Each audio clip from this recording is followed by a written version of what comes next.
Anna Brigadere. Dievs daba darbs. Jāņi. Steigšus steidzamos darbos skraidīja meitas. Vēji vien līgoja, kurināja krāsni, cepa karašas, berza grīdas, galdus un solus, mazgāja logus. Annele, kur vien pietapdama, bija strādājusi līdz tādā pat darbības karstumā. Bet nu likās viss apdarīts. Karlīne pabeidza pēdējo. Kājas pūtinādama meitene savilka tās uz noberstā sola un jautāja Karlīnei: Jāņi, Jāņi, kas tie tādi ir tie Jāņi?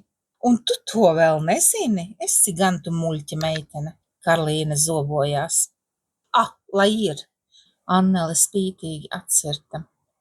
Tad ej nost no sola, Karlīne dzina. Annele negāja. Karlīne to krietni sapurināja. Vēl negāja. Par to viņa nu dabūja sūrumu plecā. Ak, neklausīsi, nu? Redz, kā iet. Mājas pieplūda svaigu karašu tvanu. Ap palaunaga laiku katram bija rokā gards, smaržīgs rausis ar gaļu. Kopa nu bija apkopta. Līziņa un Karlīne apvilka tīras jakas, uzsēja ciema lakatiņus. Katrai bija uz rokas kurvītis ar dzijas kamoliņu un nazi. Annele zināja. Viņas ies uz Tērvetes līčiem pēc ozolzariem, bet Karlīne šodien bija nikna, līdzi jau viņu neņēmas. Meitene izskrēja ārā, nostājās pie dārziņa, gaidīja kārām acīm, vai tad tiešām paies garām, vai tad viņu nepasauks. Karlīne jau zināms ne, tā aizskrēja lieliem soļiem, līziņā aiz viņas, bet pie lielās Laidara liepas atskatījās atpakaļ. Nu, meitēn! Ko tad tu tā stāvi un kārni? Nāc, aši, ka panākam Karlīni. Tas Annelē nebija divreiz jāsaka. Ai, kā nu viņām abām veicās skriešana. Karlīnai tās jau bija teju. Kad tik tā drusku būtu pagaidījusi, bet tā negaidīja. Mežmalā tikai atskatījās, palika gluži nikna.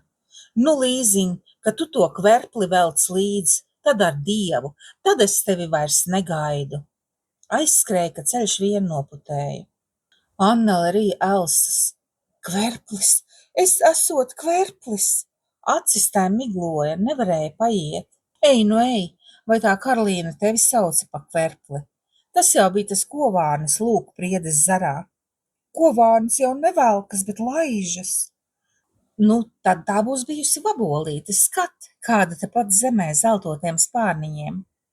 Vabolīte jau arī laižas.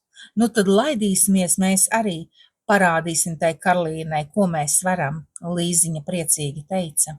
Tā viņas izskrēja mežam cauri svešā laukmalē. Karlīnes tur nejauda, lai skrien. Gāja vienas pašas, uzmeklēdamas, kur taisnāks ceļš. Cauri biezam rudzu laukam brīda pa šauru ežu. Līziņas galva saules apspīdēta gāja pāri vārpām. Annelei vārpas slīdēja pāri galvai. Eža izbeidzās pie āboliņa lauka. Laukā ēda divas stirnas, pacēla galvas un nekustīgi skatījās, ko darīs nācējs. Vai būs no tām jābēg, vai varēs palikt. Kad nācējs nogriežas sāņus, uz Tērvetes krasta nogāzi. Stirnas sāka atkal mierīgi ganīties. Nogāze bija augsta un stāva, visādiem lapkokiem krāšņi noaugusi. Bet visskaistākie bija ozoli, kas pacēlās rindām vien pašā lielā stāvumā. Ozoli, ai cik stalti, cik kupli, Annele vēl tādus kokus nebija redzējusi. Lai gan ozoli likās laiduši savus zarus pavisam zemu, pietikt viņiem bija grūti, jo zeme atkāpās straujā slīpumā. Līziņa velti izlēkājās gar kokiem no vienas, no otras puses. Piepaštai paslīdēja kāja, jautri iekliegdamās, kā rautim norauta viņa bruka uz leju, Anneli līdzi raudama. Gan turējās abas pie krūmiem, pie zālēm, aiz kazeņu stīgām, bet līdzsvaru atdabūja tikai pašā lejā, kur varena puķaina pļava aizplētās priekšā kā mūris. Līču loči mirdzēja Tērvete. To ieslēdza augstās, kupli noaugušās krastu nogāzes. Pāri viņām auga lielais skuju mežs. Putni čivināja krastos, meža ūbeles dūca, par visiem skaņāk sauca kāda žēla pogotāja balstiņa.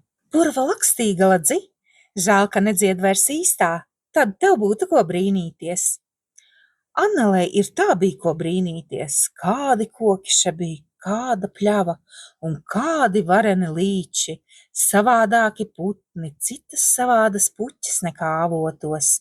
Zilgalvītes ziedēja tik cieši kopā, kā saustas spilgtu dzelteni, zilu raibumu graznotā villainē. Pīpenes staroja lielām zvaigznēm, dīvainas puķes zeltoti ziedošiem kātiem kāpa stāvu Annelei pār galvu, un Līziņa deva viņām tik lepnu vārdu – karaļscepteris. Avotos nav tādu puķu. Avotos klejo vēji pāri kalniem, bet šite kalns stāv lielajiem vējiem priekšā un sargā puķes.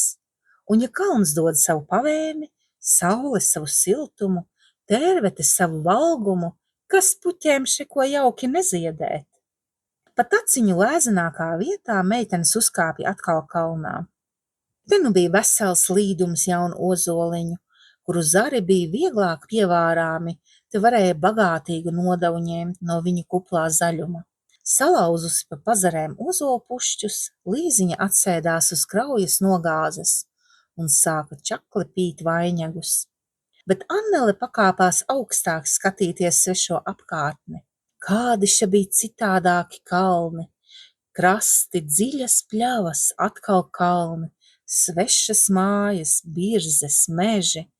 No 2 rudzu laukos iegrimušiem skursteņiem kāpa stāvi skaisti zili dūmu stabi, bet pāri laukiem ņirbēja un drebēja sasilušais gaiss, saules slīpajos staros sīkiem vilnīšiem.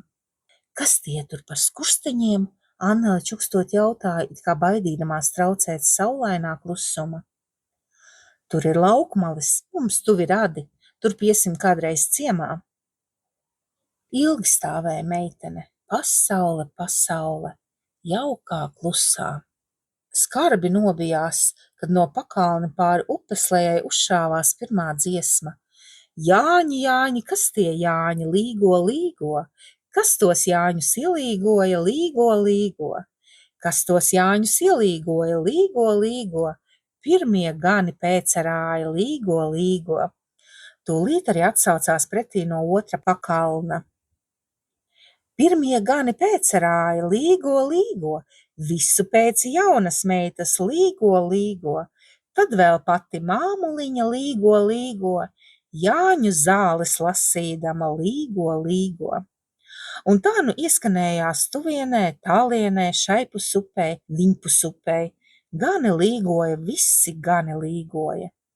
Klausies, nu sākas Jāņi, gani jau tos ielīgo. Tad kāds skaļi ielīgojās turpat tuvumā, gravā. Ai, Jānīti, dieva dēlis, līgo, līgo, ko tu vedi vezumāji, līgo, līgo. Meitām raibas zīļu rotas, līgo, līgo. Puišiem caunu cepurītes, līgo, līgo. Dzirdi, nu kā tur līgo, tā ir Karlīne, cits neviens. Tā viņai iet dziesma tīru tīrumis. Karlīne, mēs te esam. Karlīne atsaucās, turpat iznāca. Un tu domā, es jūs nedzirdēju. Es jau tepat biju, tikai nelikos dzirdis, jo gribēju ātrāk nopīt vainagus nekā tu. Bet par to man arī ir skaistāki. Lūk, vai tev ir tādi? Karlīne papurināja uz rokas stilbi savērtos vainagus, tad izņēma no vidus kādu paslepus turētu un uzmeta galvā Annelei. Tas tev par to kverpli, un gardi smējās. Vainags bija no zemeņa mētrām, biezin biezs, sulotām sarkanām ogām. Laba bija Karlīne. Tikai mazlietiņ pagaidi, tad es arī būšu gatava, tad iesim reizē, teica Līziņa. Ne acu mirkli negaidīšu, vārti vēl jāpušķo, lopi jāsagaida, puišiem vakariņas jādod, kad Ingam nav uz galda laikā, viņš spēr zemes gaisā, un kur nu vēl šovakar, kad jāgatavo lampas. Rudzulauks nokustēja, Karlīne aizsteidzās pa ežu. Vēl tālumā dzirdēja to līgojot. Dieviņš brida rudzulauku, līgo, līgo. Arpelēku mētelīti, līgo, līgo, briendieviņi lēni liegi, līgo, līgo, lai ziediņu nemaitāja, līgo, līgo. Nu arī Līziņa bija ar vainagu bīšanu galā, vecmāmiņai no tīriem ozoliem vien, tēvam pārmijus ar sarkano un balto amoliņu, mātei ar rudzu puķēm, tēvocim Ansim ar pīpenēm. Nu varēja iet mājā. Pretējā krastā sarkanas iekvēlojās priedes, zaļgani sārtajā debesī pār tumšo mežu iedegās spoži balts mēnesis sirpis. Viegli balts, miglas mākonis aizklāja vienu upes kārklu. Līgo, līgo, līgo, nemitīgi skanēja gaisā no pakalna uz pakalnu, no tuvienes uz tālieni.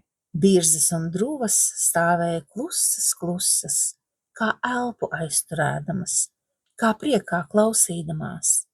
Cik jauki skan cilvēku balsis!